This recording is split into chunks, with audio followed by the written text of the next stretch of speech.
نحمده ونصلي ونسلم على سيدنا ومولانا محمد رسوله النبي الأمين المكين الحنين الكريم الرؤوف الرحيم أما بعد فأعوذ بالله من الشيطان الرجيم بسم الله الرحمن الرحيم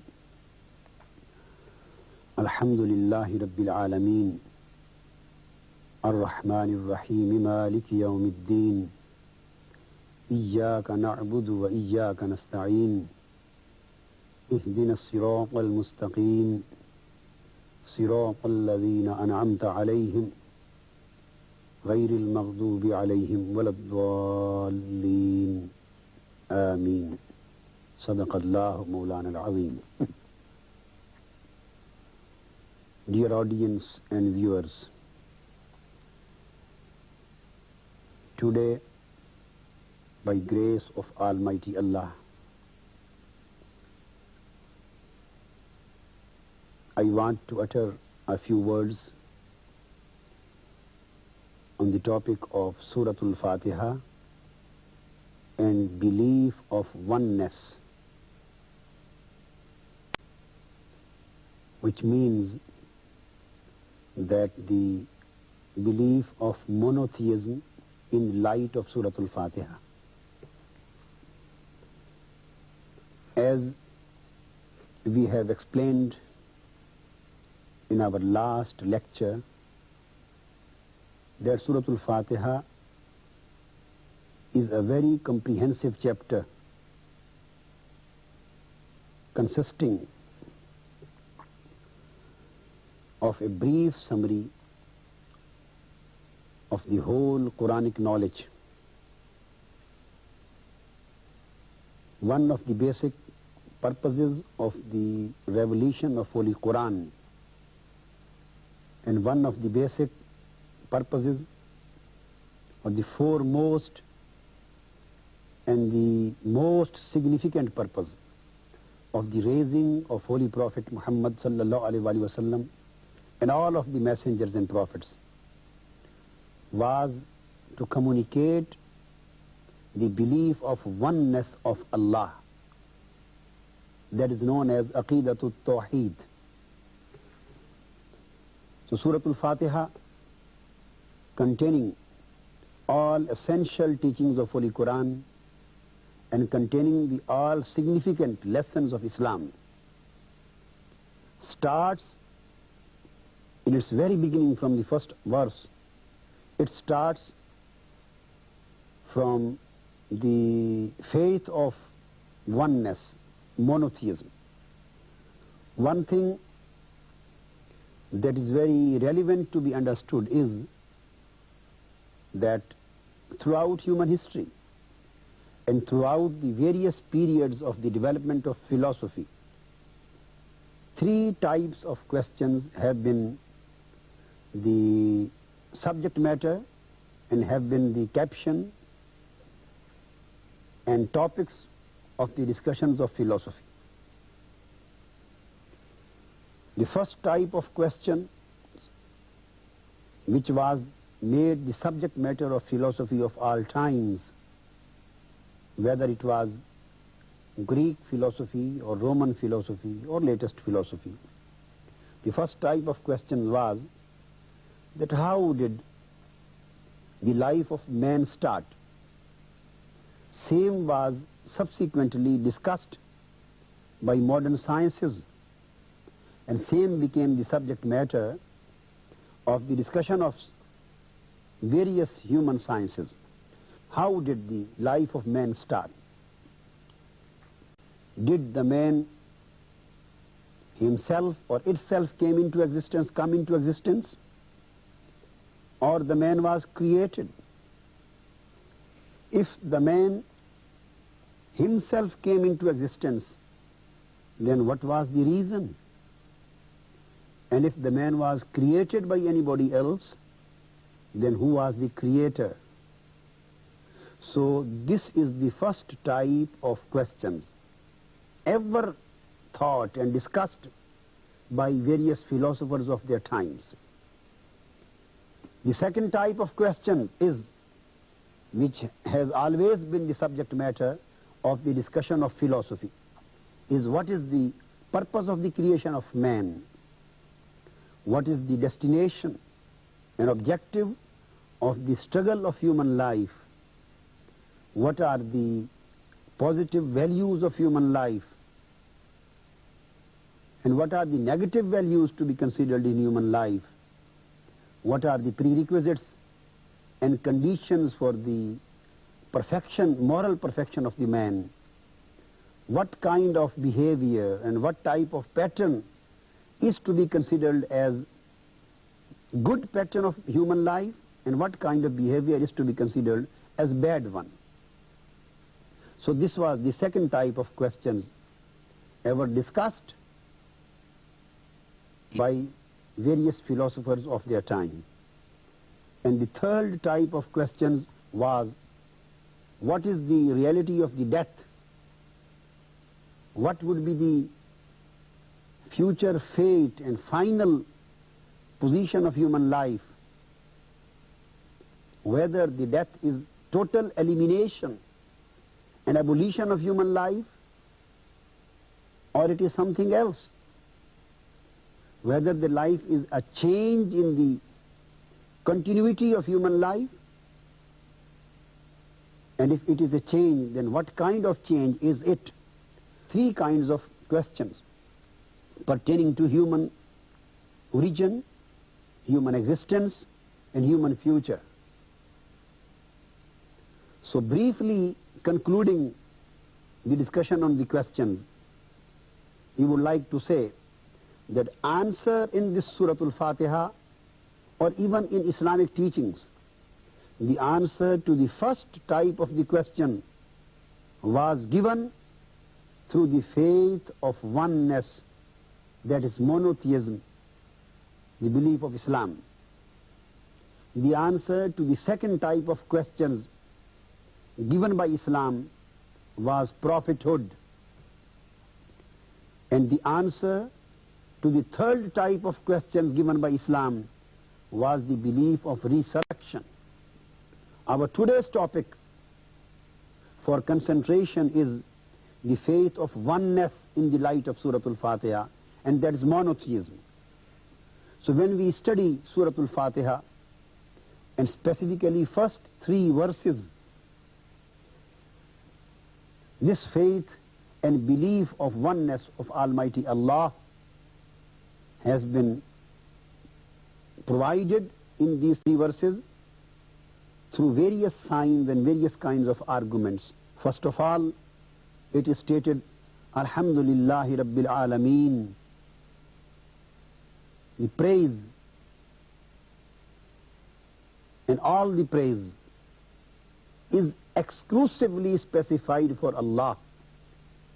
Allah, only Allah is entitled to every kind of real praise. Who is Allah? Rabbil Alameen. He is the Lord, He is the cherisher, and He is the sustainer of the all worlds, all universes.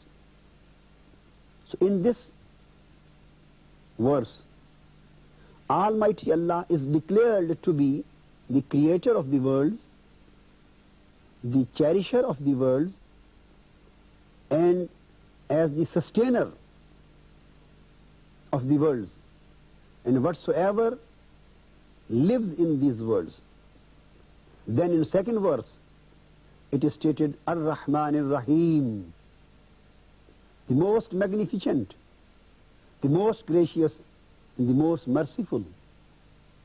Here His divine mercies, His divine favors, His divine blessings, and His divine graces on mankind, on various worlds have been mentioned. That He is the provider and fulfiller of each and every necessity of the man, whether he is believer in Almighty Allah and His cherisherhood, whether he is believer, he believes in Almighty Allah and His sustainerhood, or he does not believe. In both cases, He is the merciful and He is the magnificent. In third verse it is stated, Maliki Yawmiddin, and he is the owner and he is the master of the day of judgment. This verse indicates that everybody has to die, has to pass over, and there would be resurrection. There would be a life after death, and that would be the life hereafter. In the life hereafter, everybody would be appearing before the Lord, and he would become answerable to him on his acts and deeds, and he would be the owner and master of that day of final judgment. And after these three declarations in three verses, it has been declared, Iyyaka na'budu wa iyyaka nasta'in. It is only you whom we worship, and it is only you whom we ask for help. Here lies the obvious and apparent and clear-cut idea of oneness, that except Allah, there is nobody in the whole universe entitled to worship, and except Allah, there is nobody in the world entitled to real help and to real assistance to the mankind and to the creatures. So, first of all, taking the first verse, that is Alhamdulillahi Rabbil Alameen, the basis for the belief of oneness has been provided in this verse. And his being entitled to every kind of praise has been made the sign of his being his entitlement to the worship. And here the basic sign and basic argument of the belief of oneness has been based on the concept of rububiyyah, the concept of his lordship, and the concept of his being sustainer and cherisher. It is said that only Allah is the creator of the universe, and only Allah is the creator of the whole worlds, and only it is Allah who sustains the worlds, who cherishes the worlds, who fulfills the requirements of the creatures in the world. When creator of the worlds is only one, when cherisher of the worlds is only one, when sustainer of the world is only one, when provider and fulfiller of each and every requirement of the living beings is only one, then why other than him, anybody else is to be considered as entitled to worship? Then the entitlement to worship should also be confined to only one. Here, this is the main argument and the main theme given in the form of law, his lordship, and which establishes the idea of the faith of oneness. So Holy Quran establishes the same fact at many places in the words, Ya ayyuhan nas, uzkuru ni'matallahi alaykum, hal min khaliqin ghayrullah, yarzuqukum min as-sama'i wal ard, la ilaha illa huwa fa anna tu'fakun. O mankind, remember the blessings and graces of Allah on you. Is there any other creator except Allah? Is there anybody else who has created anything in this world? The answer is no. يَرْزُقُكُمْ مِنَ السَّمَاءِ وَالْأَرْضِ. He is the only cherisher and sustainer and provider for every creature from heavens and from earth, which means, is there anybody else who cherishes the human beings? Is there anybody else who sustains the mankind, or who sustains the creation in various worlds? The answer is no. So Quran places the argument on these signs that if there is no other creator except Allah, and if there is no other cherisher and sustainer except Allah, then you should believe La ilaha illa huwa. You should believe in this reality, then He is the only, the Lord, the Creator, the Cherisher, the Sustainer. He is only entitled to the worship. So He should only be worshipped by the mankind and by the creatures of the worlds. فَأَنَّا تُفَكُونَ. Quran asks the people, why are you going astray? Then at another place it is repeatedly declared, Ya ayyuhan nasu ubudu rabbakum alladhi khalaqakum. Here the word Rabb, the Lordship, His being cherisher, His being sustainer, has been made the basis of the faith of oneness again. O people, O mankind, worship only your Lord, your cherisher and your sustainer who has created you. Since creator is He, so He is the sustainer. Since He has created you and the people who are before you, so He is the cherisher of all the people. وَالَّذِينَ مِنْ قَبْلِكُمْ لَعَلَّكُمْ تَتَّقُونَ, so that you may become righteous and pious people.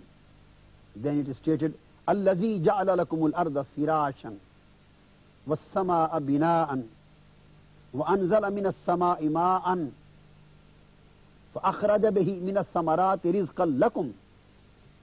He said, He is who has made the earth as floor, and He has made the skies as the buildings and roofs, and He has brought and sent the water and rains from upside, and He has brought out the fruits for your sustenance.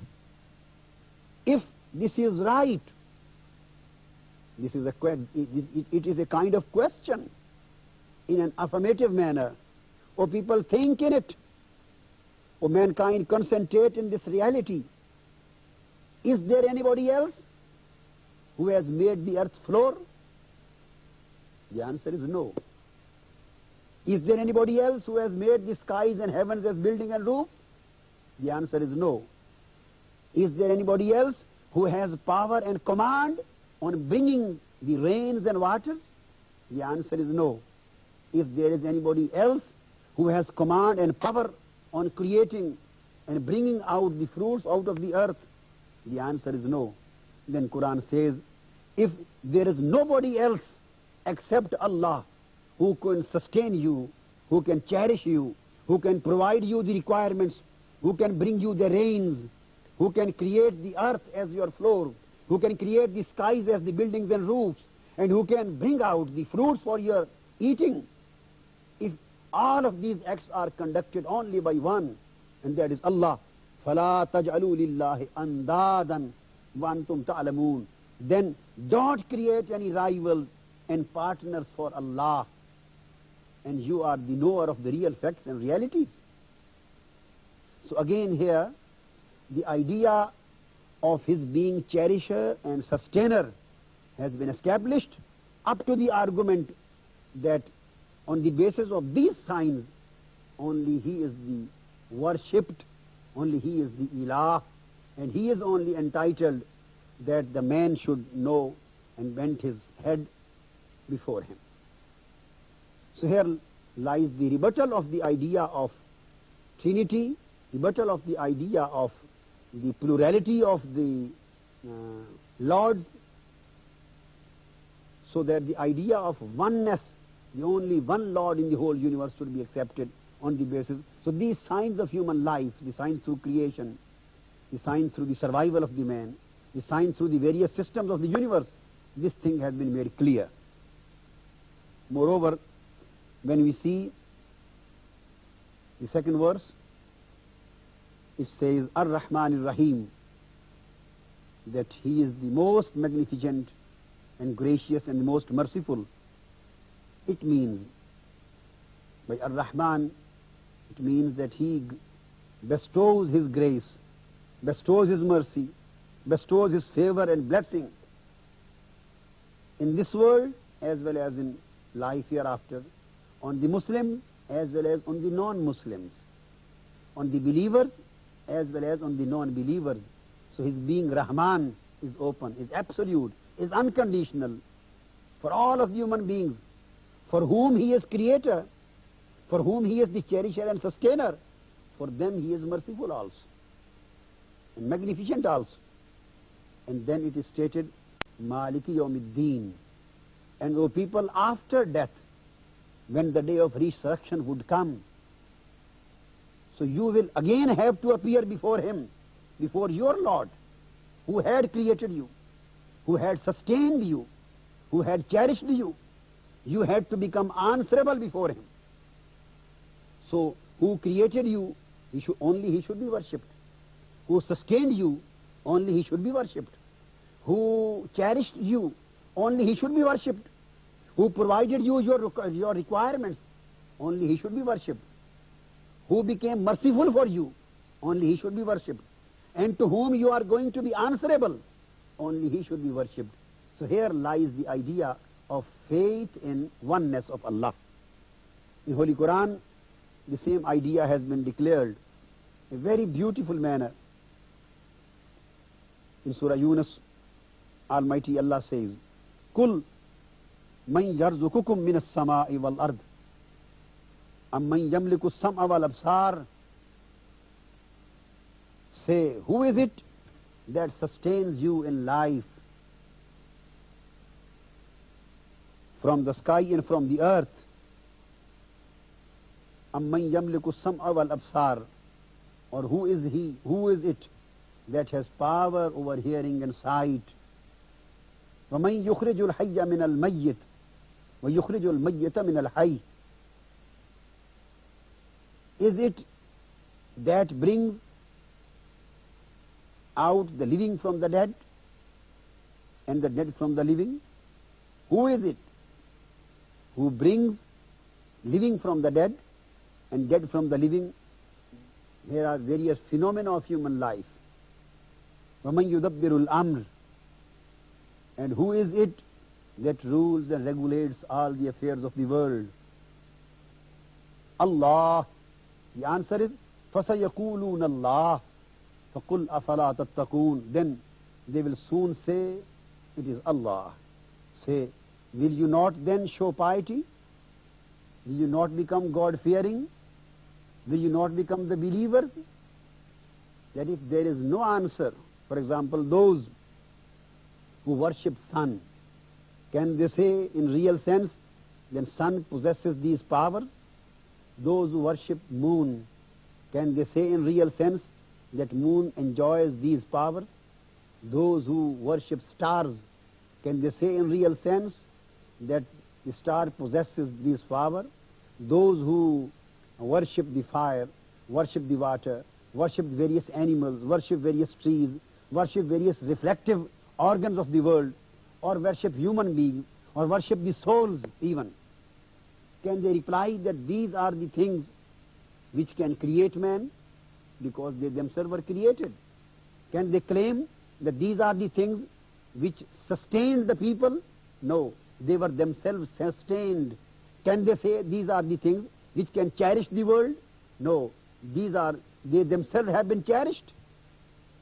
And those who have to become answerable before Almighty Allah, can they say that they are entitled to worship? No. فَسَيَقُولُونَ اللَّهِ. Then if you put them these questions, they will say that it is Allah.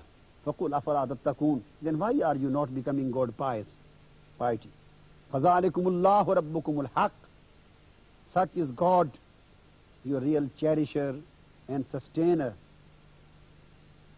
Then it is stated again, قُلْ هَلْ مِنَ شُرَكَائِكُمْ مَنْ يَبْدَأُ الْخَلْقَ ثُمَّ يُعِيدُهُ قُلِ اللَّهُ يَبْدَأُ الْخَلْقَ ثُمَّ يُعِيدُهُ فَأَنَّىٰ تُؤْفَكُونَ. Say of your partners to whom you are going to make the partners and rivals of Allah. Say of your partners, can any originate creation? Can any of the partners which you have made for Allah, can any repeat the creation? Say it is God who originates the creation, and it is God who repeats it and who will repeat it. Then how are you deluded away from the truth? These are various questions put for the thought of the mankind. Then Almighty Allah, regarding the procedure and phenomena of the cherishing and sustenance of the world, again says, وَاللَّهُ أَنزَلَ مِنَ السَّمَاءِ مَاءً فَأَحْيَا بِهِ الْأَرْضَ بَعْدَ مَوْتِهَا إِنَّ فِي ذَلِكَ لَآيَةً لِقَوْمٍ يَسْمَعُونَ. It is in Surah Al-Nahl. Almighty Allah says, and Allah sends down rain from the skies, from upside, and gives therewith life to the earth after its death. Verily in this is a sign, verily in this is a sign, but for those who listen with the hearts of their mind, with the ears of their minds, and with the ears of their hearts, with the ear of their consciousness, with the ears of awareness.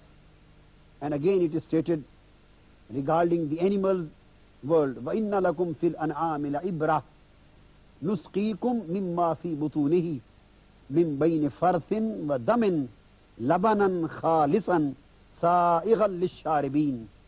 And verily in cattle too will you find an instructive sign.